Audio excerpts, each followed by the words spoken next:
What's good, family? Welcome back to another MQTV production. We are going to discuss today the 5 things I love and hate about the Dodge Magnum SRT8.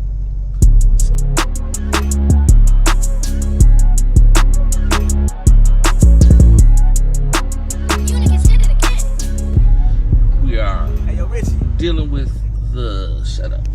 Just shut up. Hey everybody, it's your boy Will Hemi. I just wanted to let you know I need you to like, share, and subscribe. Please go ahead, click that button, smash that like button, and talk shit to me.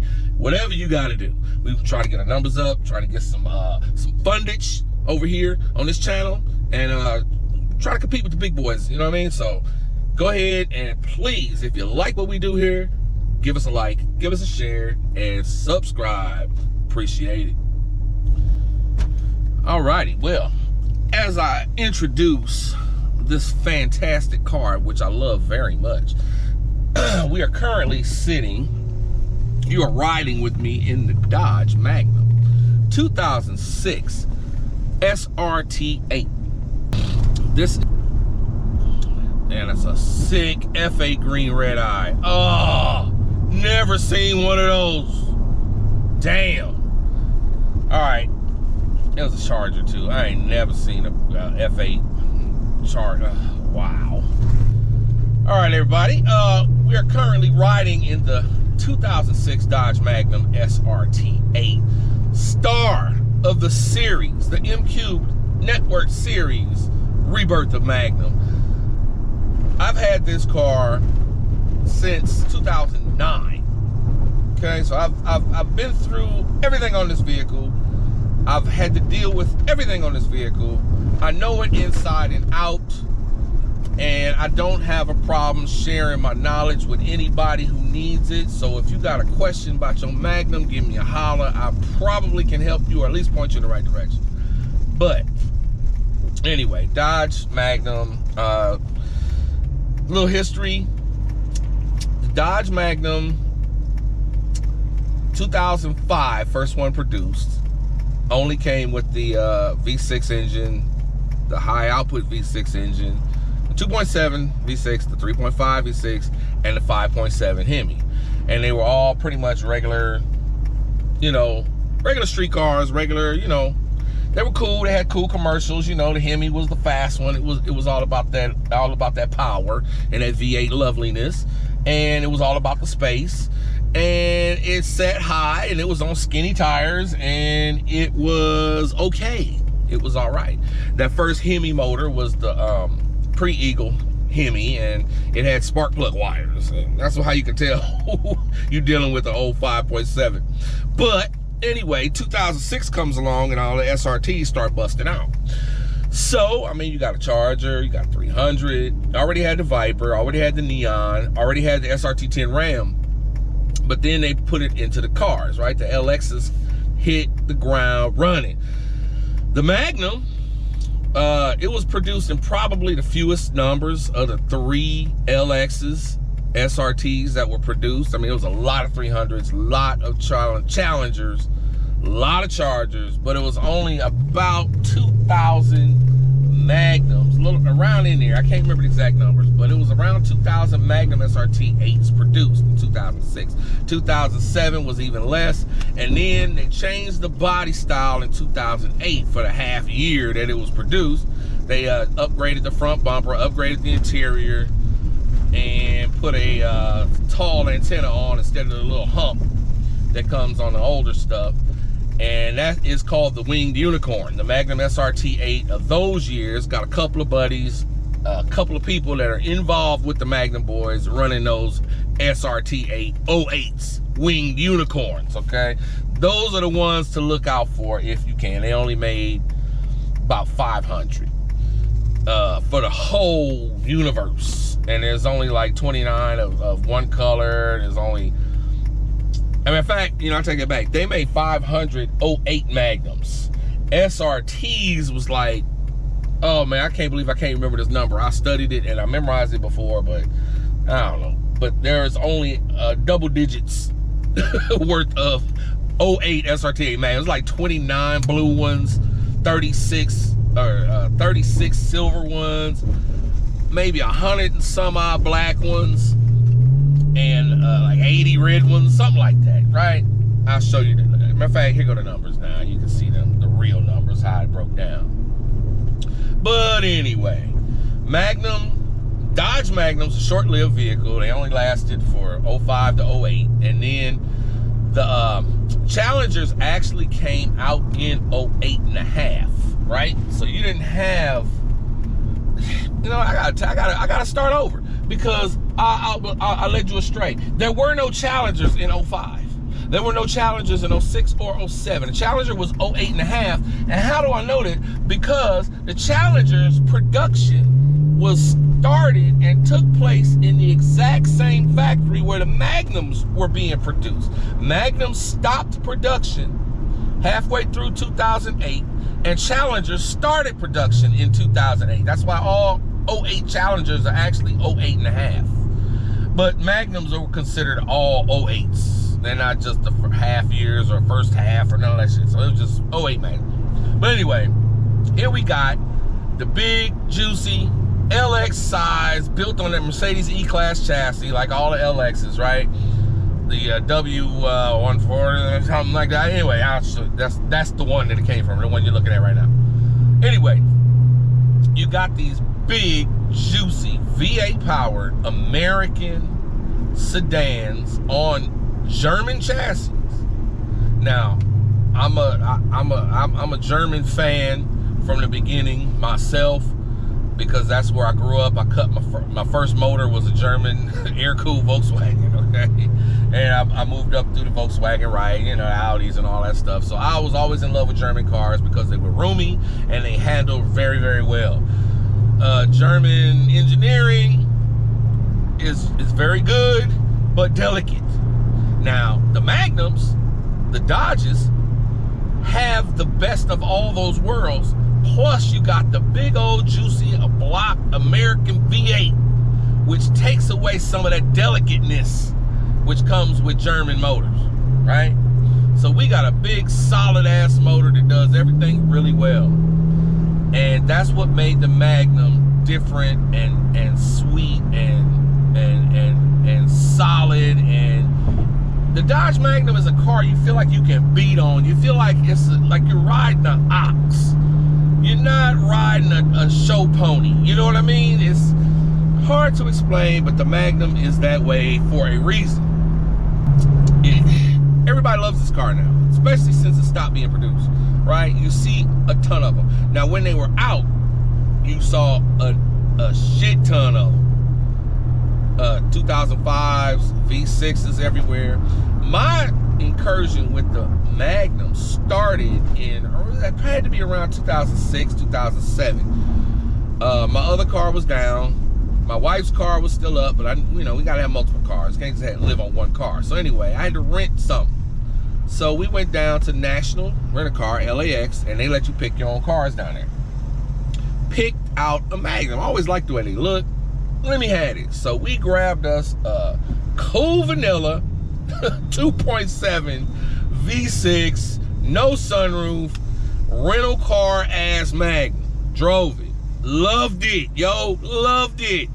Loved the feel of that car. Loved everything about it except the lack of power. So, of course, I gave it back, but I was turned. I was turned out.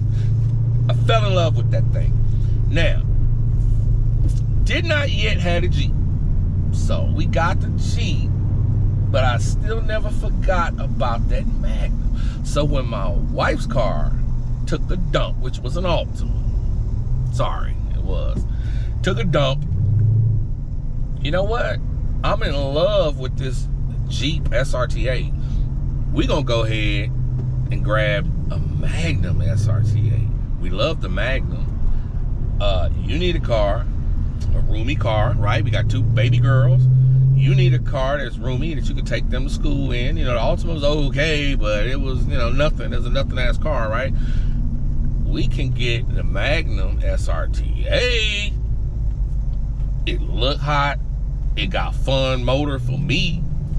I mean, it's another hobby car for me, and it also can double as a daily driver, which it was. My wife took my daughters to school and back. They went to 2 different schools. She drove them to 2 different schools every day for umpteen years until they both graduated, and now they all grown. Okay, this was 2009 we started this, right? This car, the one I'm in now, silver, PS2 is the color code. I left it totally stock for most of that time. Eventually I got to modding on it, and it just became another project car in the household. Now my wife drives the 300 mostly now, so I switch off with the Jeep and this. Loving life, man. I really love owning this car. I can't see me ever losing it, ever giving it up, because I love it and there's nothing like it. There's really no newer versions of it. Now that's the only thing that would get me out of this thing, is if they came out with another one and it was, you know, hotter, better motors, better everything. But until that happens, this one goes to the grave with me. Now, let's get into it. Number one thing that I don't like about this Magnum. Number one thing, I mean, these really not in any particular order, but number one thing, when you ask me what don't I like about this car, first thing pops in my mind is the interior. Yes, the interior is garbage. It is, I guess you call it plastic. It's like plastic and vinyl had a baby, and then they slathered the whole interior with whatever that was, right? It almost feels leathery, but it really the hell ain't. The color, one color interior for this car, the SRT anyway. One color of the interior. That's the gray middle, gray on the bottom of the door panels, dark gray up here where you put your arms and everything you touch on, right? I mean, the look is real generic. It's not real special. The dash, it got better in 2010 for the Chargers and the 300s, but the Magnum was done by then. So all Magnums, except for the 08, got this shitty dashboard. It just doesn't inspire anything in you. You don't really want to get in here, really. You just kind of want to just, I don't know, turn up the music, let the motor run, and just look out the window. Don't really want to look at this interior because it's trash. And the roof is bright gray, so of course, if anybody ever touches it, anything they got on their hands is gonna show. And I don't know how the hell you clean this thing. Never have cleaned it. It's just how it is. But they really could have done better. The interiors didn't get good on these things until 2011 and a half, when the second gens of these things came out. But 05 through 08 interior is absolute garbage, and I don't like it, and that's done. Number two thing that I do hate, I don't love at all about this car, is the electronic trunk release. The only way to get into the back of this car, there is no remote button, there's no power lift gate, there's none of that. This is an old car. The only way to get into that lift gate is you got to get outside with the doors unlocked, reach up under the little, in the lift hatch above, under the license plate area. Well, not the license plate, that's on the bumper. Under the little handle, there's a little indented handle on the hatch. Reach in there and press up. There's a little rubber pad, and it's an electronic button in there. So when you press up, you hear, and it, you know, goes, you know, and then you can open the trunk. Which is, you know, it's techie, it's nice, it's cool. You don't have to squeeze a handle, you know, whop. But should you ever need to change your battery, which resides underneath that hatch and underneath the little storage compartments and all that stuff, when you change your battery, I have not look, sorry about the technical difficulties, folks. The GoPro keeps getting too hot. I took the case off of it. I got the air conditioning pointed directly at it right now. So I mean, if you can in the comments leave me some advice on how to deal with getting a hot ass GoPro. I'm trying to keep this thing on 4K so y'all can get a nice picture, You know what I mean? I hate watching non-HD stuff. So I try to keep it on 4K for you. But anyway, back to what I was talking about. Good Lord, that car is toe up. Whew. Anyway, back to what I was talking about. Of all the Magnum owners I know, and pretty much Charger, everything, man, at one point, everybody is gonna have a story about how they had a dead battery goes dead. This goes for Chargers, Challengers, everything. The battery's in the trunk is under an electric button. When your battery goes dead, you say, oh shit, I need a new battery. You go into the trunk, you pull out your battery, and then you go to the store to get another battery. Right? Right. Because you got to put in a core charge. And that's what, you know, us DIYers, that's what we do. Now, the first time this happened to me in one of these LXs, now see, the Jeep ain't like this. The Jeep got a handle. I can always open the Jeep. First time this happened to me, I pulled the battery out, closed the trunk, went to go get a damn battery. And mind you, I drove. My battery was just acting up. It wasn't all the way dead. I drove to O'Reilly's. In front of O'Reilly's. Closed the trunk. Went in, got a battery, came back out with a battery, could not get back into the trunk. Because the battery was disconnected.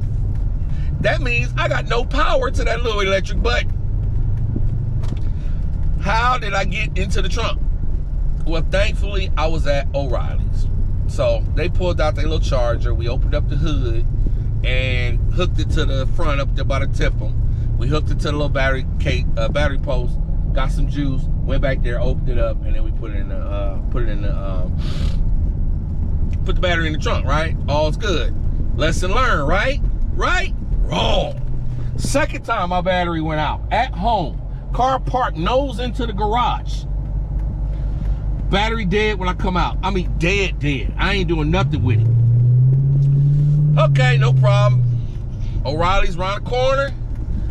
Pull the battery out, close the trunk, go to O'Reilly's, get a battery, come on back home. Cannot get into my trunk.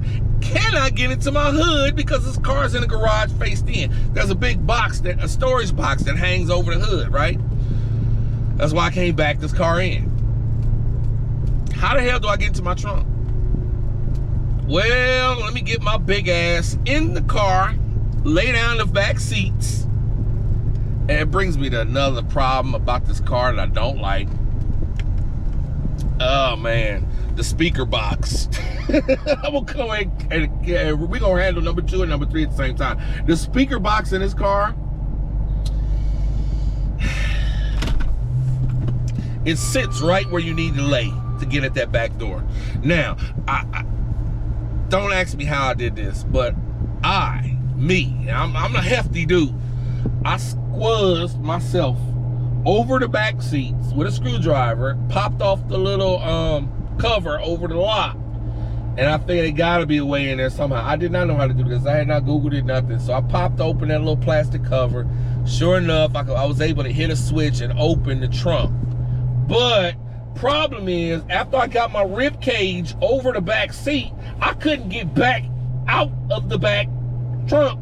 I'm stuck. S-T-U-C-K, stuck over my back seats in my garage in the dark.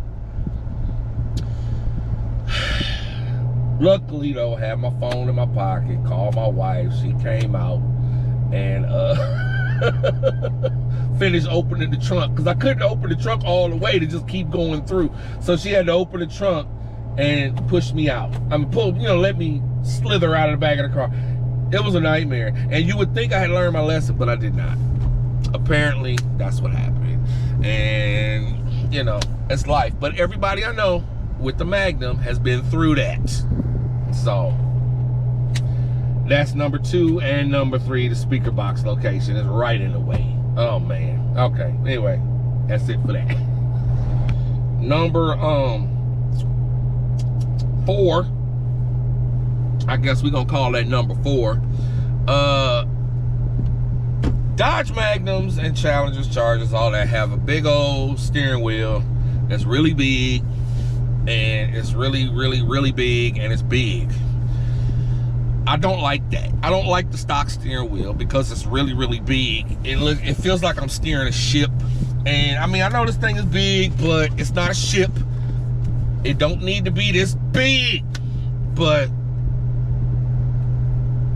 and on top of it being big, the buttons on the steering wheel, which control the volume, your maps, your next track, all that good stuff, your little menu, everything for this old school ass dash that we got is all on the front of the steering wheel. We don't have the back buttons yet. That didn't come out until later. Well, it already was out on the Jeep. I take that back. My Jeep has always had back buttons on the back of the steering wheel as 07. But the LX cars did not get it until we got the 11.5 and got the new steering wheel and all that stuff, right? So these buttons on the front of the steering wheel do not work all the time. They real iffy. I done put new ones in and they still iffy. I don't know what that is, but you know, you go to hit it, it's just unreliable. Like, you know, like that friend that is there for you sometimes they don't answer the phone. That's what these buttons are like. They don't answer the phone half of the time when you hit them. I mean, for everything. So you always find yourself going back to the buttons in the middle. So I don't know what that is. I mean, I got a brand new steering wheel on here now, brand new buttons out the factory, and I can't turn the volume down on the steering wheel. I have to go to the knob. I don't know what that is, Chrysler, but thank you for giving us new steering wheels by now, so I don't have to deal with that no more on newer cars. But I still have this old car, and I still have to deal with that. Thanks. Number 5 thing I hate about this car is the headlights. The headlights on this car are huge. Really, really big, really, really huge. I mean, okay, but I mean, we're all used to it now. You know that's a Magnum coming down the street because of those big ass headlights, and they're not, you know it's not a Charger. You know it's not a Challenger, right? I'm cool with it now, but they are big. And for them to be so big, they don't do nothing. They are plain, basic, old school Model T technology. I'm surprised they didn't put candles inside them things. Halogen bulb, giant. Halogen high beam, giant and separate, little signal in there, and that's it. All right, big giant ass bulb, no functionality whatsoever. Of course, I took care of all of that. I built my own headlights, and I've had several styles over the years. And I've added, it's all that real estate in that bucket, and they don't do nothing. Just basic, simple. The headlights, old school technology. These cars were last to the game to even get projectors. I mean, we're still dealing with big ass reflector box. It's just terrible. These headlights are terrible. If you get a Magnum, please upgrade your headlights, because I don't know how I couldn't. I mean, don't get me wrong, they weren't that bad as far as the light output before I did anything to them, and they somehow had a cutoff. The reflector was designed in a decent way to have a decent cutoff. But if you ever go buy aftermarket headlights for the Magnum, like on eBay, you know, a couple $100, and they're not from the factory at $500–600 a pop, which I don't even think you can find factory headlights no more. But if you go buy another set of headlights, they're not gonna output like the stocks. Trust me, I've been there, I know. Even with HID bulbs in them, they still did not have that cutoff. They did not have that sharp, defined kind of area that they have as stock headlights. Even though it was a little bit brighter, it just wasn't focused. The aftermarket headlights are not as good, period. I think they have to make them a little bit different so they don't infringe on the copyright. But yeah, the headlights on this car are trash. You must upgrade if you get a Magnum.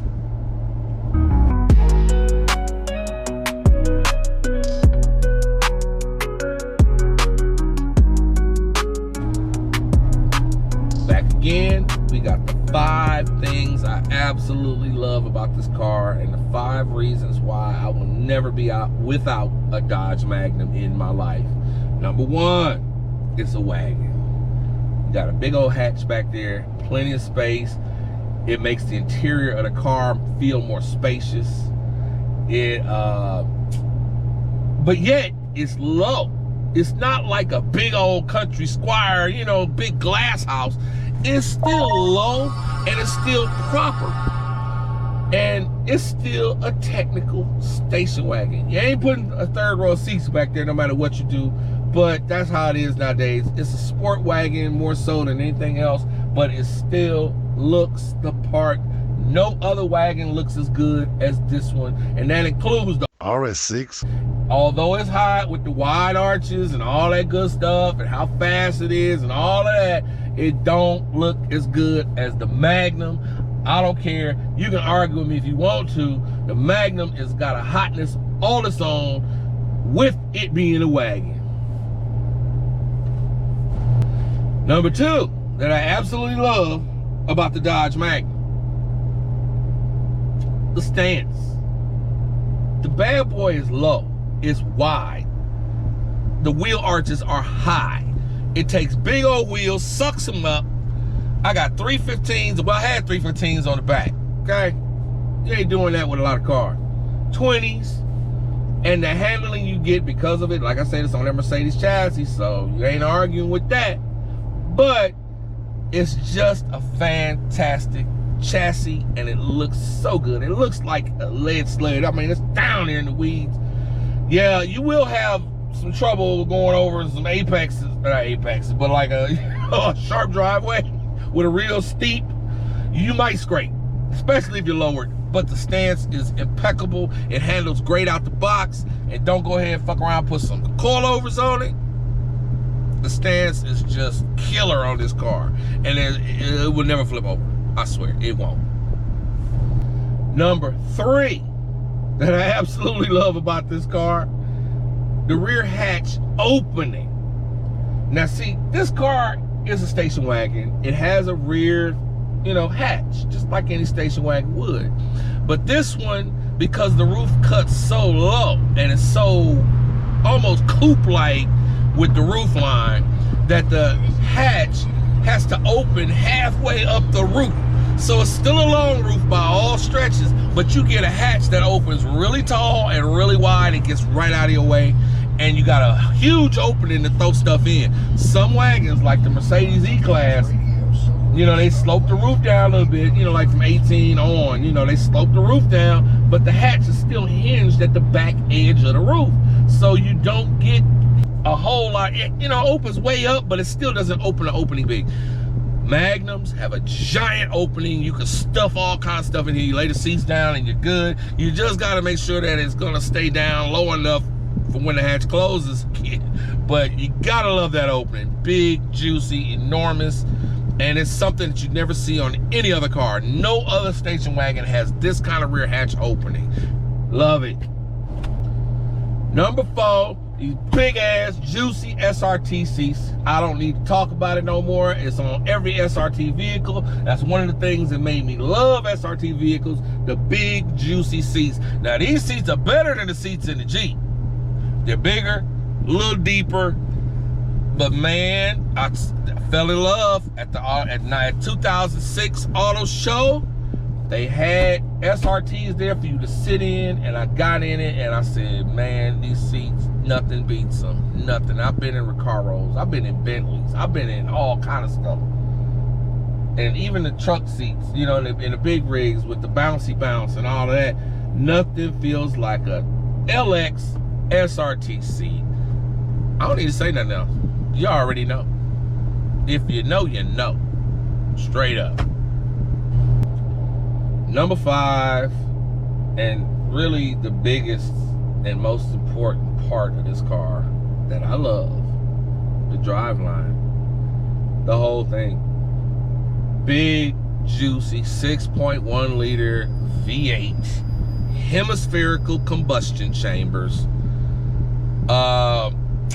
It's not an Eagle. It doesn't have the variable valve timing, but the motor, the size is perfect. The torque is perfect. The way it sounds is reliable. The only thing you got to worry about with the 6.1 is dropping a valve seat, and that is usually only if it gets way too hot. This car has never once overheated. I had a radiator crack on me. Never had a water pump go out. Had the fans. Actually, the fans never died on this car. I'm still on a stock radiator, a Nissan radiator I bought like in 2010, 11. I mean, long time ago. Before Mishimoto was even doing anything, I bought a Nissan replacement radiator for this bitch. Still chilling. I did do a water pump not too long ago. There was a recall for the fans. I had the fans recalled before they ever grenaded. 300 fan grenaded. But I never had any serious problems with this car. The motor is just fabulous, and I'm still rolling on it. 146,000 miles. It still feels like butter. The transmission, the NAG1 transmission, I'm not mad at it at all. It's a tank. I've heard the stories about NAG1s dying, people with Mercedes having to replace their little W8 580, whatever you call it, NAG1. But I got 3 NAG1s in my fleet right now, and they are all absolutely perfect with no issues whatsoever. Never had so much as a tranny light. I got royal purple fluid in all of them. I ain't got no qualms with it. I mean, yeah, it's only a 5-speed, but it shifts slow, but a tune head changes all of that. And the 300, when I put it in manual mode, the shifts are pow, they hit.